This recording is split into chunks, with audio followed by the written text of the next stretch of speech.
4వ అధ్యాయం 14వ వచనం.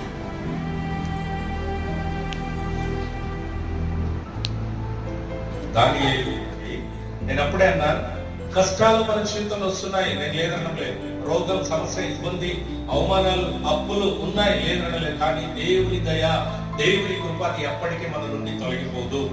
మన జీవితంలో కష్టాలు వస్తున్నాయి కాబట్టి దేవుడు మన మీద కోపగించుకున్నాడు. దేవుని కృప, దేవుని ప్రేమ, దేవుని దయ మన నుండి తొలగిపోయింది అని కాదన్నాం. యోసేపును మనం జ్ఞాపకం చేసుకుంటుంటే, యోసేపుకు అడుగడుగునా సమస్యలు వచ్చినాయి. వాళ్ళందరూ యోసేపు జీవితంలో ఉన్న ప్రతిదీ లాక్కున్నారు, ప్రతిదీ తీసేసినారు. కానీ దేవుని ప్రేమను తీసేసినారా? హల్లెలూయా. దేవుని ప్రేమను తీసేయడానికి అయిందా? లేదు. ఏదైనా ప్రతి సన్నివేశంలో కూడా దేవుని తోడు అతనికి ఉన్నది, దేవుని దయ అతను. ఇక్కడ ఒక